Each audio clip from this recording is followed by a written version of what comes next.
Tu as déchiré le voile qui m'empêchait de te voir. Tu m'as transmis ta vision, que je suis sans condition.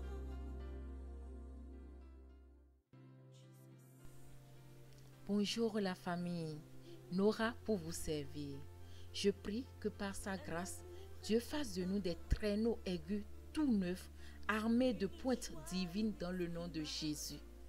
Nous déclarons que désormais que vous êtes dans le temps de la domination de Christ dans tous les domaines de votre vie. Amen. Sans plus tarder, j'aborde mon thème d'aujourd'hui qui fait appel à l'amour, la conscience, la joie et la liberté en Christ. Amen. C'est-à-dire l'amour saint, équilibré, véritable et sincère. L'amour de Christ. Waouh! Une conscience bonne, approuvée de Dieu. La joie du Seigneur qui te donne la force selon ce qui est écrit dans Néhémie 8, verset 10. La joie qui vient du Seigneur, voilà notre force. Amen. Et enfin, une liberté sainte, productive et serviable dans le nom de Jésus. Ouvrons nos Bibles dans Matthieu chapitre 22, verset 37 qui nous parle de l'amour.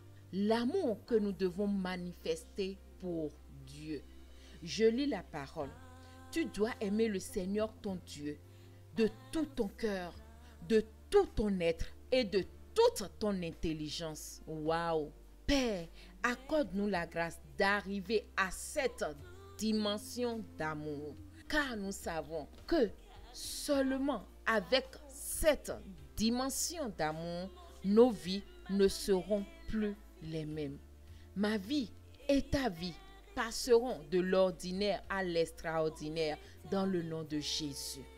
De gloire en gloire, une gloire sainte, saine, taillée, redimensionnée, une gloire qui reflète les signaux de Christ, une gloire excellente avec le cachet et la signature de Dieu.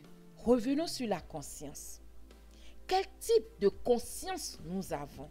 Dieu nous demande d'avoir une bonne conscience, selon ce qui est écrit dans 1 Timothée 1,5. D'une conscience bonne.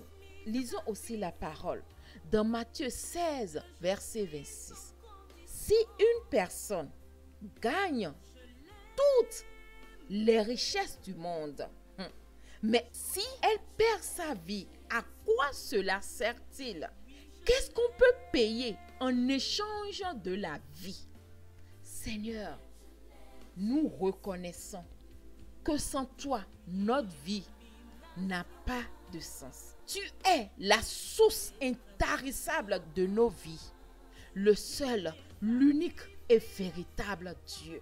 Je nous anime à avoir une conscience agréable envers Dieu, une bonne conscience, une conscience selon la royauté de Christ. Amen.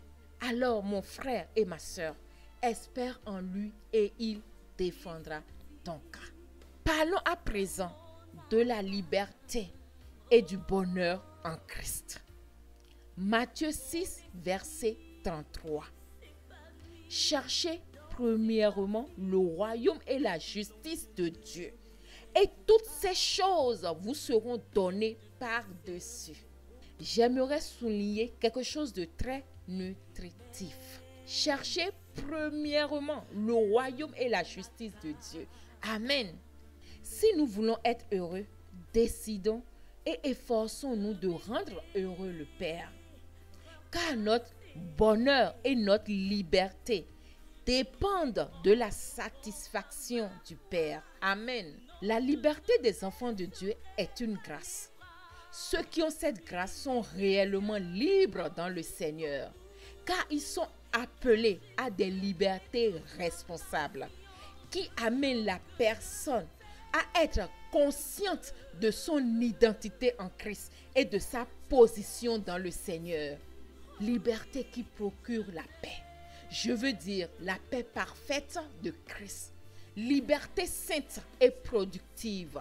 Liberté serviable dans le Seigneur. Galates 5, verset 13. dit ceci. Vous, frères et sœurs, vous avez été appelés à la liberté. Mais cette liberté ne doit pas être une excuse pour vos désirs mauvais. Au contraire, mettez-vous au service les uns des autres avec amour. Amen. Père, accorde-nous la grâce de nous mettre au service des uns des autres avec amour. Nous t'en supplions, Seigneur Jésus. Chère famille, c'est tout pour aujourd'hui. À la prochaine par sa grâce. Au nom de Yeshua. Bye bye. Ciao, ciao.